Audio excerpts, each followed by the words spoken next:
In today's video, I'm talking about how to handle resentment towards mental illness in marriage. My name is Lisa Canning. I am one half of the Persevere Together team. My husband Josh and I have journeyed with mental illness in our marriage for the last, I don't know, maybe 7 or so years of our marriage, and even more than that, actually, maybe 10 years of our marriage. And we have been through everything. We have been through all of the highs and all of the lows that come with depression and anxiety in our particular case in marriage, and what that looks like now navigating life with 10 children. So, resentment is something I get asked about all the time. People disclose to me privately that they feel resentment towards their spouse or towards mental illness in general. And so let's dive in. If this is something that's very challenging for you, I'm hoping that this video allows you to feel very much seen and heard, hopefully empathized with, and maybe understood. And I also want to equip you with some practical strategies and skills that can allow you to handle the resentment, but also potentially be productive and perhaps a little bit more compassionate and empathetic, all at the same time while honoring your own emotions. All right, so let's get into it. I think the first thing that I want to encourage everyone to remember when it comes to resentment in marriage towards a mental illness or towards your spouse is that resentment is a feeling, and that it's okay to feel it. It's only when we take that feeling and then begin to act or have behavior or thoughts that are unhealthy and aren't going to help us that it becomes a problem. But it is okay that you feel these feelings of resentment. Your feelings can come and go. We all know that. We all know, like, just observe a 3-year-old who doesn't get their way. Observe how, a baby can be absolutely screaming at the top of their lungs 1 minute, and then literally the next minute they're given, a bottle and they're completely fine. Feelings can come and they can go. They do not need to remain. And so just acknowledging that it's okay that you feel it. You are not any less unholy. You are not any less of a good person by feeling resentment. It is completely okay that you feel that way. So, number one, it's just a feeling, and feelings come and go. It's okay that you feel this feeling. The second thing that I really want to encourage people around is that it might actually be completely acceptable and appropriate that you feel resentment, because there are times, and I'll just speak personally for myself, I can't speak for everyone's experience, but there have been times in my marriage where mental illness has meant that there's a lot on my, excuse me. Oh my gosh, I was trying so hard to not sneeze. Hold on. There have been times in my marriage where the impact of mental illness has meant that a lot is on my plate. We've had periods where my husband hasn't been able to get out of bed. We've had periods where he just is unable to participate in normal social or kind of regular activities like going to mass or going to Christmas or going to, what have you. So there have been times in my marriage, and currently are times where he is unable to participate in things. And so then more things do fall on my plate.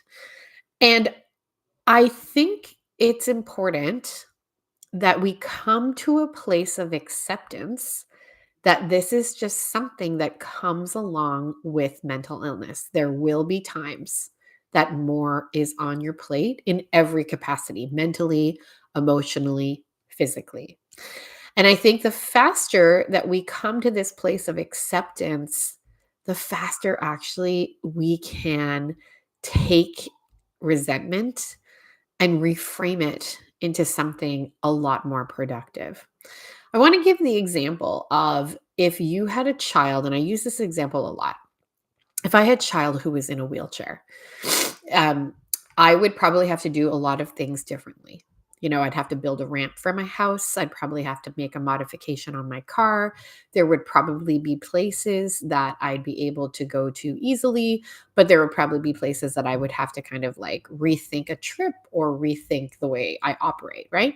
And so I wouldn't like if that was the case, if I had to make these modifications on my life, sure, there would probably be times where I'd be like, this is inconvenient, or shoot, this is frustrating, or oh, I'm so annoyed that somebody took the wheelchair spot at the store, whatever. There would be inconveniences and challenges, certainly. But I think if it were towards a child in a wheelchair, I wouldn't resent the child, or I hope I wouldn't resent the child or even the circumstance, because I would accept that with a wheelchair, there are modifications on my life. And that's how I want to encourage people to think about mental illness, that it's just simply reality. As a mindset coach, I encourage my clients to live in reality. It is simply a reality that there are going to be times when you make different adjustments, accommodations, or, cancellations altogether because of the impact mental illness might have. And so I think, again, if we can get to a place where we simply accept this does have an impact on my life. And sometimes there are going to be times where more is on my plate. I actually think we can get to a place where we can reframe the situation and respond with more compassion and with more empathy. But we can't do that if we do not accept the reality that sometimes more is on your plate. Okay, hang on. I need to use a tissue. Just can you stay here with me? Don't go anywhere. Hold on. Okay. The third thing that I want to encourage people to do. Thing number 3. All right, I'm back. Once we accept that there are just simply going to be times when more is on your plate. Once we can just accept that is a fact. And again, I think when there's an acceptance around it, and this goes for just any marriage, this is not just mental illness in marriage. I think anybody, just once we come to a place of acceptance of reality, we can then move to a place where we can reframe the situation. And I want to unpack that a little bit. I know for me personally, when there have been times, so for example, I'm remembering, I don't know if it was Christmas or Easter, but some kind of like big family holiday where my husband was just very challenged and mental illness was not allowing him to participate, I think, as fully as perhaps he would have preferred. And he just was very, very overwhelmed on this particular holiday and was like, I think I have to stay home. Like I cannot see myself participating in all of these things with success. Right. And I remember at the time, and this was early, like this was sort of, I'll call this like the middle of our journey, not the beginning where I experienced so much resentment, but not quite so much like now where I just have a lot more skills and a lot more tools. So somewhere in the middle, I do remember just kind of recalling, like, or kind of having a reckoning where I was like, all right, I've got two options. I can either be super mad and be like, Christmas is ruined, or whatever holiday was, Christmas is ruined. I'm going to be so tired. And some of those things could be true. So, meaning like, yeah, you might be tired. And again, it might be a lot on your plate. But what if you can reframe those thoughts, even if there is some truth to it, right? But what if you can reframe those thoughts to, well, I'm so grateful that I have so much energy. Or, Lord, thank you so much for making me such a type A personality that I can handle so much. And again, this is anecdotal. Okay. So do not hold me to this. I have not done some kind of like study of any kind. Anecdotally, when clients have come to me who have experienced a similar cross in their marriage, so where their husband has had some type of mental illness where it does impact their ability to help out or to be present with children, or where the workload falls more on the wife. Again, this is completely anecdotal, but so many of the wives that I counsel or coach happen to be kind of similar to me, really type A, really high capacity, really high expectations, just kind of that typical choleric type A. I don't know, but a lot of the people that I coach fall into that category. And that's what I'll remind them. I will remind them, look, look at how high capacity you are. And that can be very, very powerful. So the concept of reframing, even if you are not that kind of person. So if you are someone who supports a spouse, but you're not that type A, you're not that, go, go, go, high energy kind of person, I believe there is a way that you can look at the situation and reframe it with a lot more compassion. I'm so grateful I can give my husband the ability to rest. I'm so grateful that we have an opportunity to do something like go to this Christmas event and my husband can have quiet.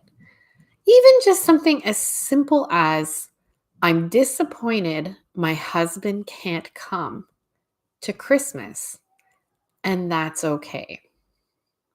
Even something that simple can shift it just a few degrees out of resentment, which leads to just frustration and anger, and which can lead to, like, think about the emotion, like when you think the thought, I'm so resentful, that might elicit in you feelings of frustration. I know when I feel frustration, I like ball my fists and like stomp my feet.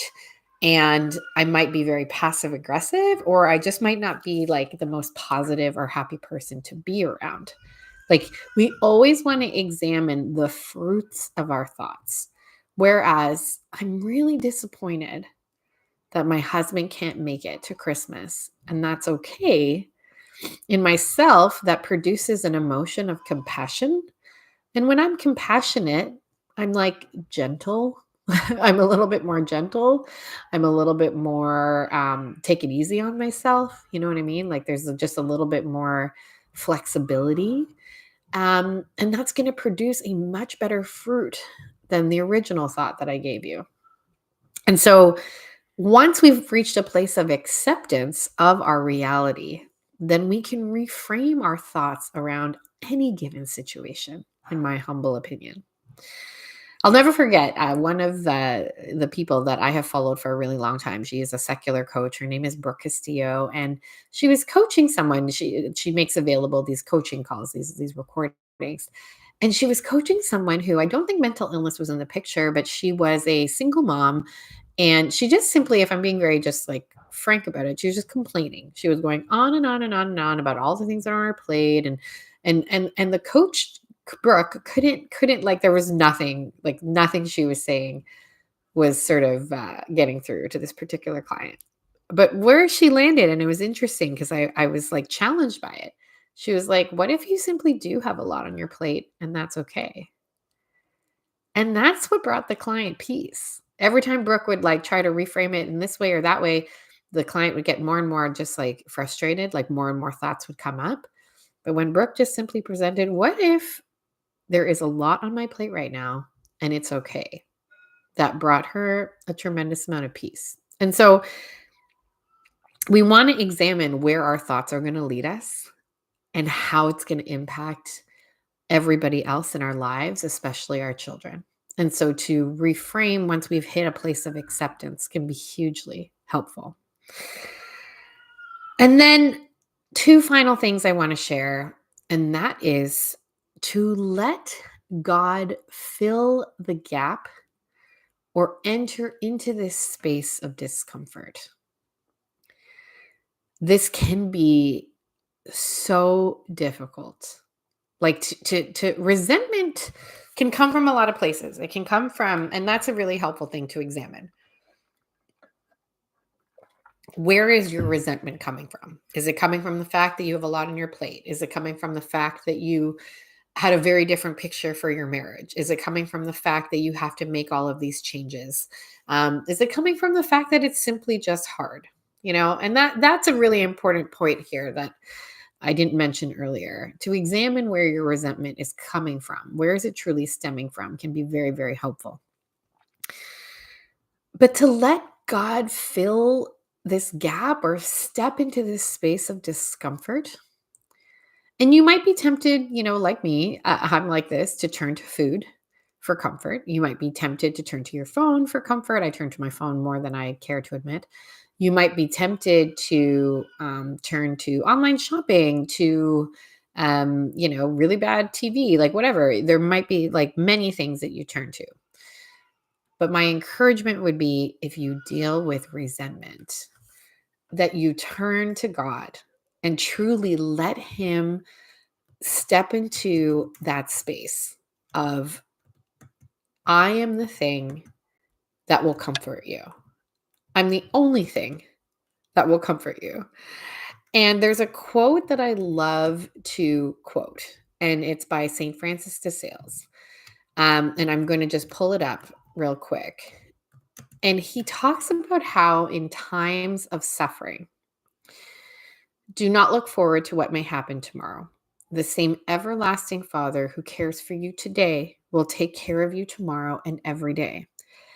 Either He will shield you from the suffering, or He will give you unfailing strength to bear it.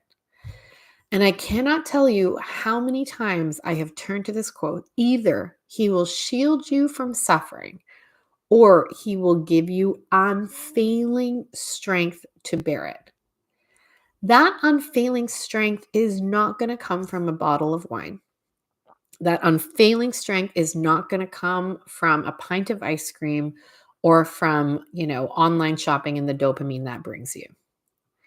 That unfailing strength comes from opening our palms and receiving the power of God that makes things perfect. In His power, we are made perfect. And again, I want to just emphasize that you're going to get this wrong. I can't tell you how many times I stewed in resentment, and it still comes up for me from time to time, but I just deal with it in a lot more healthy, of a way. But I stewed in resentment, and all that produced was a cranky mother who was screaming at her children and her spouse. It did not produce anything good. So rely on the Lord. Allow Him to fill you up. Allow Him to strengthen you when you feel these totally normal, totally human emotions. But allow Him to strengthen you. And then finally, we've got to get you support. Because like I said, I've done this wrong so many times, and I continue to sometimes mess this up, in terms of resentment and not taking care of myself and thinking I can do it all, or thinking that, I've done this so many times before, that kind of thing. And so to have, and we talk about this all the time here on this channel, to just ensure that you have built-in support and that it's on the regular. So what do I mean by that? You might need a good friend who doesn't judge you, who you can vent to. And you can just simply say, hey, it's resentment time over here. I need you to just listen and not judge me for a whole bunch of things I'm going to say. It might be that you need your own counselor, your own therapist, your own coach. That can be so incredibly powerful. And it also might mean, especially if your resentment is stemming from a place of carrying a lot of the load on your own, it might mean you need a babysitter. You need some help around the house. You need a housekeeper. You need whatever kind of support you can get, whether it be your parents, a friend, like truly. And this is where it might require for you a tremendous amount of humility. It might require you being okay letting people into your mess and asking for help, but to have your own support in all realms, spiritual, mental, and physical. Drink a lot of water, make sure you get enough sleep, do the things that your body is going to be set up for success in order to handle all the strength. Eat all the protein. I can't tell you the impact of protein when you are going through times of great cortisol. Protein can be tremendously helpful. All right. And so that support for yourself, you being your own advocate, knowing that, you know, just there are going to be times when you need some help. That can also be really helpful to both handle resentment when it comes, but also mitigate it so that it potentially doesn't build.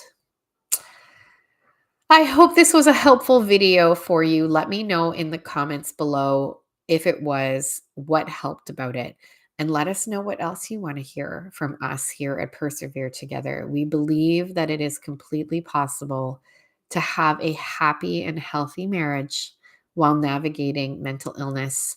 And we do it through very much the grace of God and with good human formation and just great situational strategy. All right, my friends, until next time, we'll see you again real soon.